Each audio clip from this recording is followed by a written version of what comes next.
Hello everybody, welcome to our YouTube channel.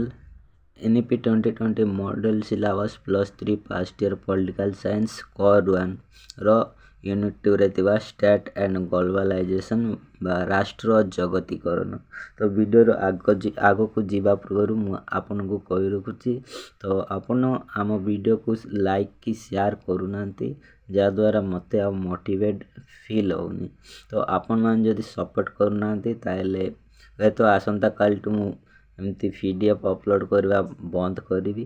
ତ ଆପଣଙ୍କର choice, ଯଦି ଆପଣ ଭିଡ଼ିଓରୁ PDF ଡାଉନଲୋଡ଼ କରି ନିଜର ହେଲ୍ପଫୁଲ୍ ଲାଗୁଛି ତାହେଲେ ଭିଡ଼ିଓକୁ ନିଜର ସାଙ୍ଗସାଥୀଙ୍କୁ ଜଣେ 5 ଲୋକଙ୍କୁ ସେୟାର କରନ୍ତୁ, ଯାହାଦ୍ୱାରା ମୋତେ ଲାଗିବ କି ମୋର ଭିଡ଼ିଓ ଅନ୍ୟମାନେ ଦେଖୁଛନ୍ତି ଆଉ ମୋତେ ବି ମୋଟିଭେଟ୍ ଲାଗିବ। ଯଦି ଆପଣମାନେ ମୋତେ ସପୋର୍ଟ ନ କରନ୍ତି ତାହେଲେ ମୋତେ ବି କାହିଁ ଲାଗୁନି ଆପଣଙ୍କୁ ଏ PDF ତିଆରିର ଯେଉଁ ସମୟ ଦେଉଛି ତାହା ମୋର କିଛି ବି ଫାଇଦା ନାହିଁ, ସେଥିପାଇଁ କିଛି ଲାଭ ନାହିଁ। ତ ଯଦି ଆପଣମାନଙ୍କର ସେତିକି ଭଲ ପାଇବା ଥାଏ ତାହେଲେ ନିହାତି ନିଜର ସାଙ୍ଗସାଥୀକୁ ସେୟାର କରିବେ।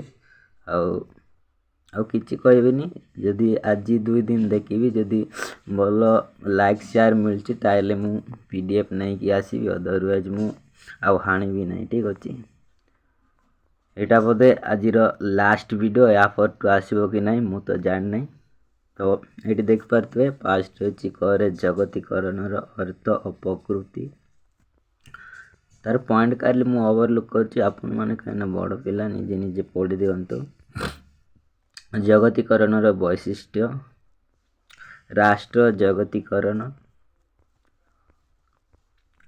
ତାପରେ ରାଷ୍ଟ୍ର କାର୍ଯ୍ୟଧାରାରେ ଜଗତୀକରଣର ପ୍ରଭାବ, ଜଗତୀକରଣର ଯଥାର୍ଥତା, ଜଗତୀକରଣର ସମାଲୋଚନା, ଭାରତ ଜଗତୀକରଣ। ବାସ୍ ଏତିକି, ମାତ୍ର 6 ପେଜ୍ର PDF। ଠିକ୍ ଅଛି, ଏହାପରେ ୟୁନିଟ୍ 3କୁ ଯିବା ଯଦି ଆପଣମାନଙ୍କର ସପୋର୍ଟ ମିଳେ ତ, ନହେଲେ ମୁଁ ଏଇଠୁ ଆଜିଠୁ ହିଁ ଷ୍ଟପ୍ କରିବି ଭିଡ଼ିଓ ଅପଲୋଡ଼ କରିବା। Thank you.